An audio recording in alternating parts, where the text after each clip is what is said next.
करने वाले हैं कॉर्पोरेट फाइनेंस वाला topic. Okay, now corporate finance को हम बिजनेस फाइनेंस के नाम से भी सुन चुके होंगे, और अगर नहीं सुना है तो सुन लो कि corporate finance is nothing but business finance. ठीक है, हाँ, ये टॉपिक स्टार्ट करने से पहले I want you to do one thing, and that one thing is imagining that you are going to start a new company। Company हो, दुकान हो, बिजनेस हो, जो भी आपको अच्छा लगता हो। और अगर आपने ऐसे सोच के रखा है कि मैं तो बिजनेस नहीं करने वाला हूँ, तो ये सोचो कि आपके घर के आसपास वाले जो लोग हैं, जो लोग बिजनेस करते हैं, जिस अंकल की दुकान से आप लोग रोज दूध और ब्रेड लेकर आते हो, वो अंकल की दुकान के बारे में सोचो। Okay, just put yourself in that position। तो मैं करने क्या बोल रही हूँ आपको, just imagine yourself as a businessman, या फिर imagine that you will be starting a successful business। ठीक है, कर लिया imagine ना, मैंने कर लिया imagine, मैंने देख लिया भैया मेरी बहुत बड़ी फैक्ट्री है, फैक्ट्री में बहुत सारे लेबर काम कर रहे हैं, बहुत सारी चीजें प्रोड्यूस हो रही, चलो कार मैन्युफैक्चरिंग कंपनी डाल दी मैंने, फैक्ट्री डाल दी। ठीक है, तो इतना सारा मैंने इमेजिन कर लिया, पर जब कोर इश्यू पे आएंगे ना, ये फैक्ट्री की जमीन, ये फैक्ट्री में मशीनरीज, ये इतने सारे लेबर्स का पेमेंट, ये सब चीजें पूरी करने के लिए या मेरा सपना पूरा करने के लिए जो सबसे इंपॉर्टेंट चीज है पैसा, वो कहां से आएगा।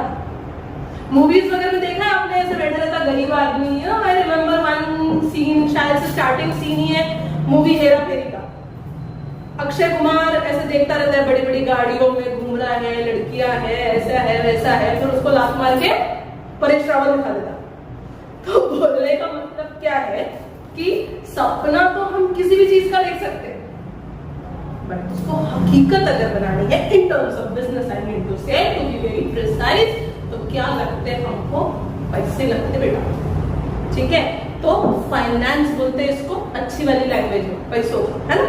और क्योंकि हम कंपनी की बात कर रहे हैं, बड़े बिजनेस की बात कर रहे हैं, इसीलिए इसे बोला जाता है corporate finance. Okay, so corporate finance is nothing but the syllabus, the subject. ये पता है, एक बात मैं यहाँ पे बोलना चाहूंगी, ये टॉपिक इतना कुछ अपने अंदर रखा हुआ है कि यहाँ पे तो एक टॉपिक है, बट आगे जाके ये पूरा सब्जेक्ट बन जाता है।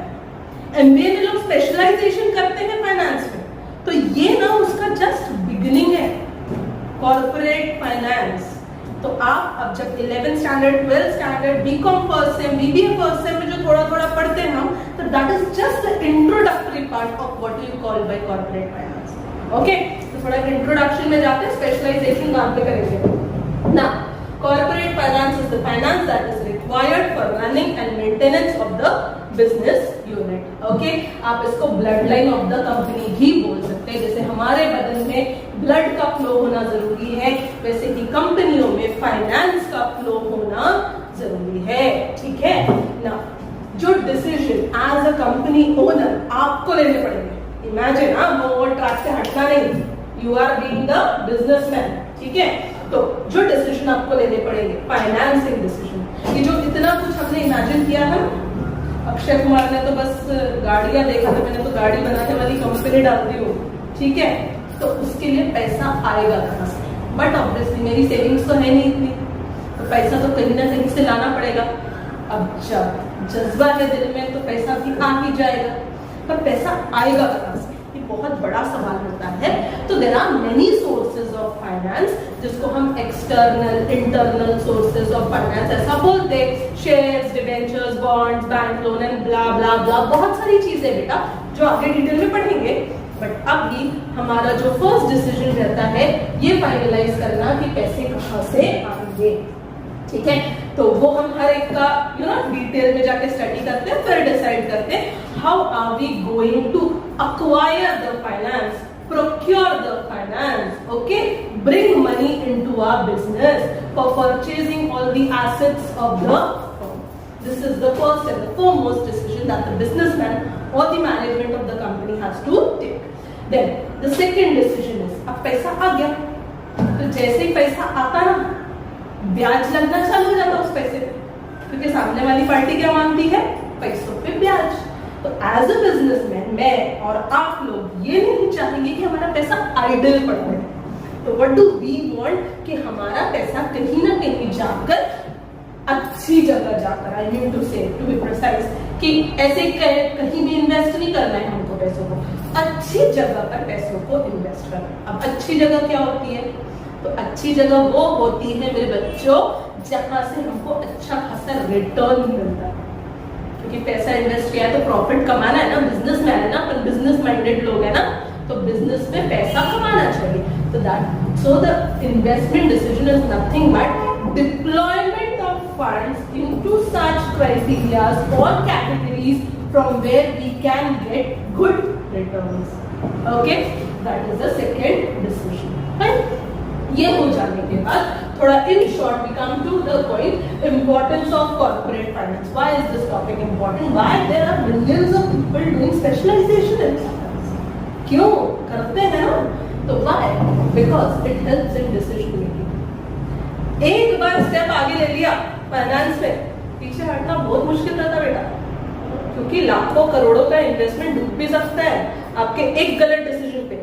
So what we do is we try to take a सही वाला डिसीजन। सही मतलब अब हर डिसीजन सही होगा गलत होगा ये तो थोड़ा लेटर स्टेज पे ही पता चलता है, बट स्टिल हम कोशिश करते हैं ऐसा डिसीजन लिया जाए जहां पे नुकसान की प्रोबेबिलिटी बहुत कम हो और फायदे ज्यादा दिख रहे हैं। ओके, तो helps in decision making, then helps in raising capital for the project. Yes, आप बोल रहे हो बैंक वाले से लोन लेना है, तो बैंक वाले से लोन लेना है, तो बैंक ऐसे कोई भी प्रोजेक्ट पे तो लोन नहीं देता ना, तो हमको प्रॉपर एनालिसिस इवैल्यूएशन करके प्रोजेक्ट रिपोर्ट रेडी करके फिर वो चीज बैंक को दिखानी पड़ती, तब जाके बैंक उस पे पैसे लगाने को तैयार होते।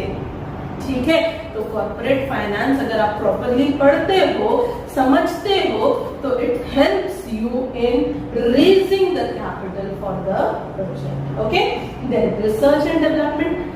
Now there are many firms जो या तो अपना पुराना प्रोडक्ट अपग्रेड कर रही है या तो they are in the race of launching a new product. अब मैं हमेशा देखा यार आईफोन 7 भी अच्छा था, 5 भी अच्छा था, आज तक लोग आईफोन 6 यूज कर रहे हैं, तो मतलब अच्छा तो था ना वो, तो फिर 12 तक बात कैसे पहुंची, वो क्यों 12 लॉन्च कर रहा, इसीलिए लॉन्च कर रहा because that product definitely has something new in it, in terms of technological development, in terms of whatever camera and everything, battery, ये वो ब्ला ब्ला, बहुत कुछ उसमें हो सकता है नया, बहुत कुछ नहीं, एक भी नया होगा तो इज गोइंग टू लॉन्च। ठीक है, so what is the meaning of this point, कि हम ये चाहते हैं कि हम अपडेटेड रहे, हमेशा पुराने प्रोडक्ट्स पे अटके हुए ना रहे। तो इसके लिए हम क्या करते हैं, रिसर्च एंड डेवलपमेंट। अब रिसर्च एंड डेवलपमेंट फुकट में तो नहीं होती, तो क्या लगते हैं उसके लिए, पैसे लगते। पैसे कहाँ से आएंगे, फाइनेंसिंग डिसीजन से।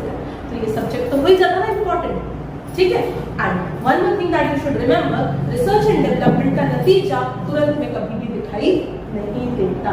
आज से रिसर्च चालू करेंगे तो आज से 5 साल बाद हो सकता है, 6 साल बाद उसके हमको रिटर्न्स देखने को मिलेंगे। ठीक, आगे बढ़ते हैं। Helps in smooth running of the business. Yes, एक बार बिजनेस स्टार्ट हो गया, यू नेवर वांट कि आपका बिजनेस जो है किसी भी दिन किसी भी वजह से बंद होना चाहिए या कुछ समय के लिए अटकना चाहिए। No no businessman even dreams of this nightmare.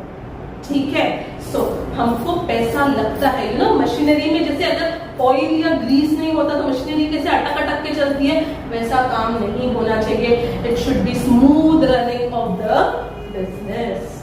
Fine, let's move ahead. Promotes expansion and diversification. Yes बेटा, अगर आपका एग्जिस्टिंग बिजनेस अच्छा चल रहा है तो अच्छा बिजनेसमैन क्या सोचता है कि इस बिजनेस को बढ़ाया जाए। धीरू भाई अंबानी ने सिर्फ एक कंपनी स्टार्ट किए थे, है ना, नाउ रिलायंस, नमक, टाटा नमक से लेकर रिलायंस इंश्योरेंस, टाटा इंश्योरेंस, कितना कुछ they have started. Okay, Tata तो ट्रक से लेकर, घड़ी से लेकर, नमक से लेकर everything, you can see that, and even that the same goes for Reliance.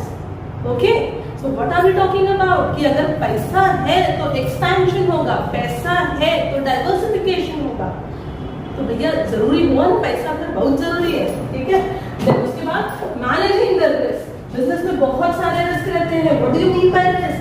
The happening of uncertain events, जो आदमी सोचता तो है कि हो सकता है but never wants that situation to happen, but still we don't live in a risk free society. And being a businessman, risk तो आपको उठाना चाहिए बेटा। इंश्योरेंस वाले रिस्क उठाओ या नॉन इंश्योर्ड वाले रिस्क उठाओ, रिस्क तो उठाना ही पड़ता है। और जिस बंदे ने सही तरीके से रिस्क उठा लिया ना, उसने तो आगे ही बढ़ना है। Okay, so managing the risk. हाँ, but one thing that you should keep in mind कि रिस्क उठाने के लिए भी पैसे लगते हैं, ठीक है। Then replacement of old assets. Yes, we purchase assets, we use them. Every asset has a useful life, जिसके बाद उसे हटा के उसकी जगह हमको नया एसेट लेना पड़ता है, ठीक है। तो ऐसे एसेट्स को रिप्लेस करने के लिए जो पैसे लगते हैं वो कहाँ से आएंगे? उसका भी तो जुगाड़ करना पड़ेगा ना। बिजनेसमैन कभी नहीं चाहता कि अपनी जेब से पैसे लगाए। बिजनेसमैन क्या चाहता है? कहीं और से पैसे आए। जब आप बिजनेसमैन बन जाओगे, हम तो उम्मीद करते हैं ये पढ़ने वाले लाइक कल सब जाके मैक्सिमम लोग अच्छा बिजनेस स्टार्ट करें। सो बिजनेसमैन जब आप लोग बन जाओगे तो you will definitely do this thing कि आप पैसा बाहर से अरेंज करने की कोशिश करते हो। ओके, देन पेमेंट ऑफ, हाँ, सारे खर्चे पूरे करने के लिए डिविडेंड शेयर होल्डर्स को देना पड़ता है, टैक्सेस गवर्नमेंट को देना पड़ता, फीस एजेंसीज को देना पड़ता, एंड इंटरेस्ट जिनसे लोन वगैरह लिया है उनको इंटरेस्ट देना पड़ता। नाम भले ही अलग हो बेटा, दे क्या रहे हैं? पैसा। वही नोट जाते करारे note. Okay, so that is the thing, this was importance of corporate finance, ठीक है। अब आगे कंटिन्यू करते हैं। Types of capital.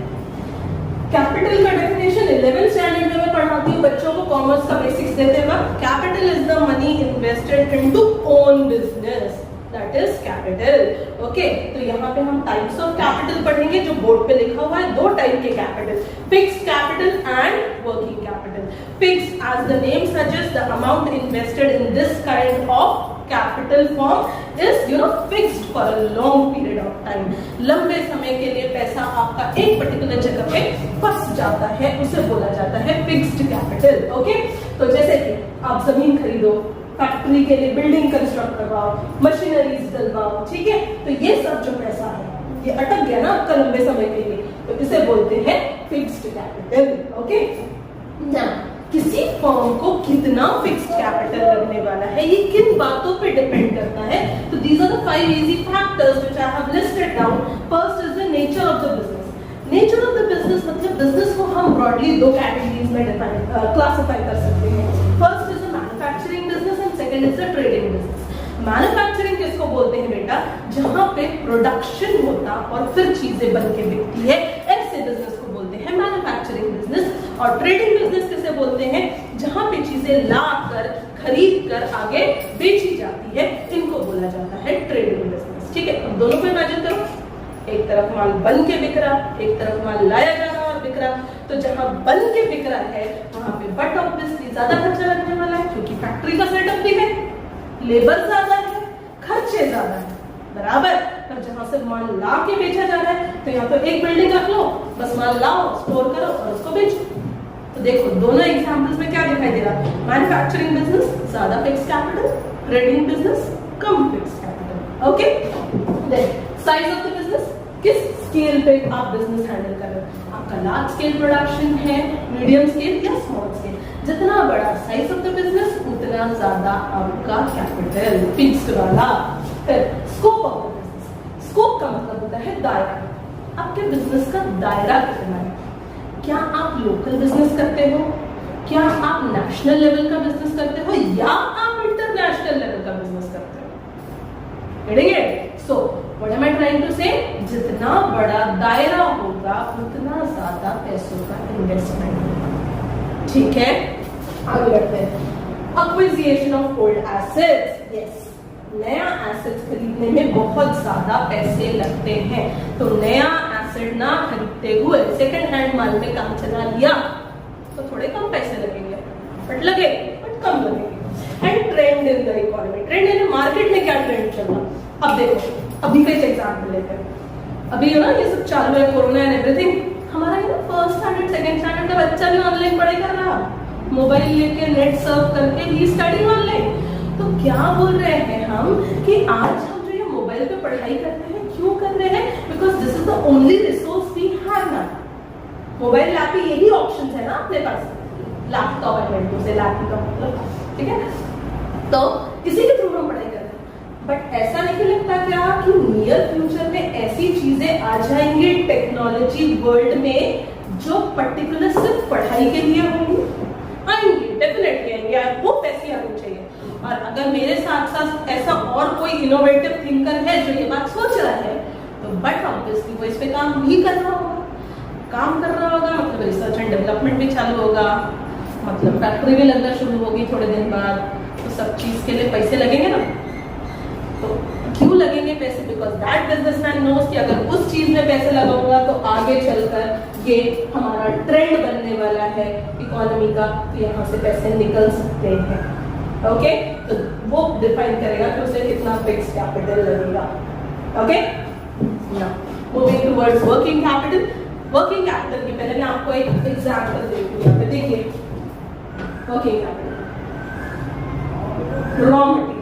कोई भी माल जब बन के तैयार होता है तो सबसे पहले क्या लगता है? Raw material. ठीक है, लकड़ी ले लीजिए, लकड़ी से फर्नीचर बनाने का एग्जाम्पल है, best example.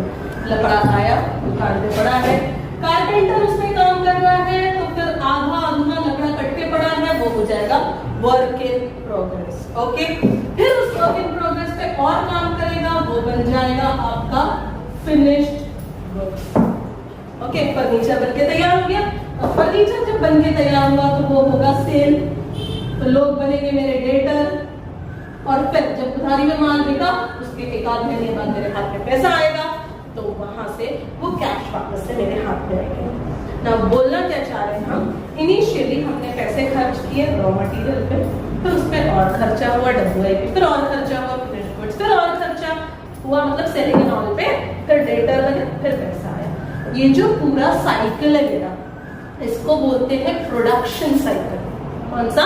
Production cycle. Now listen, एक बार जब मैंने यहाँ से खर्चा करना चालू किया, मेरी जेब से तो पैसे जाना चालू हो गए। कब तक जाते? जब तक माल बिककर वापस मेरे पास पैसा नहीं आ जाता। तो ये पूरा साइकिल जो है, मैं खर्चा ही तो करते जा रही हूँ ना।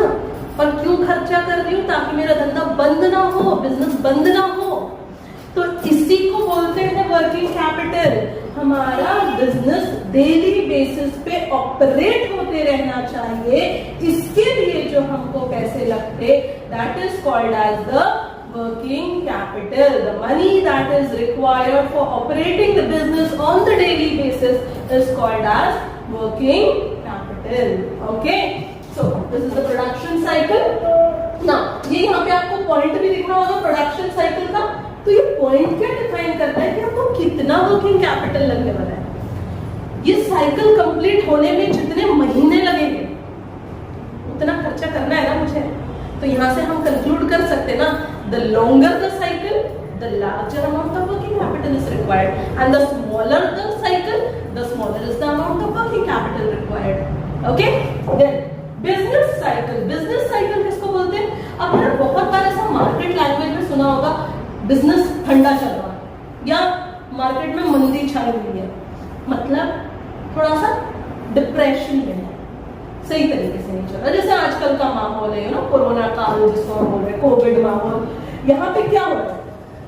दुकानों में कस्टमर्स जा रहे हैं क्या? नहीं जा रहे। मॉल्स कई महीनों से बंद पड़े हैं, तो क्या सेल हो रही? क्या नहीं हो रही। तो क्या जब सेल ही नहीं हो रही तो क्या दुकानदार माल भरवाने वाला है? क्या नहीं भरवाने वाला है। तो क्या उसको कुछ पैसे लग रहे? क्या नहीं लग रहे। तो मतलब डिप्रेशन के टाइम, रिसेशन के टाइम वर्किंग कैपिटल कितना लग रहा बेटा? कम लग रहा। वही बूम पीरियड रहता था, ये टाइम दिवाली शादी का सीजन होता, तो बाजारों में कस्टमर्स की धूम रहती है, तो वर्किंग कैपिटल ज्यादा लगता क्योंकि सेल्स ज्यादा होता। ओके, तो थर्ड पॉइंट पे आओ, देखो क्या है? Volume of sales. जितना ज्यादा सेल होगा उतना ज्यादा वर्किंग कैपिटल लगेगा, जितना कम सेल होगा उतना कम वर्किंग कैपिटल लगेगा। Then nature of the business. Nature of the business मतलब जिस तरीके का आपका बिजनेस है, अगेन मैन्युफैक्चरिंग बिजनेस है या ट्रेडिंग बिजनेस है, वो भी डिफाइन करता है कि आपको कितना वर्किंग कैपिटल लगने वाला है। And second point, size of the business. Ultimately larger the size of the business, more will be the working capital required, and smaller the size of the business, lesser will be the working capital required. Okay, so here we end this topic of corporate finance and types of capital. Hope you got that. Thank you.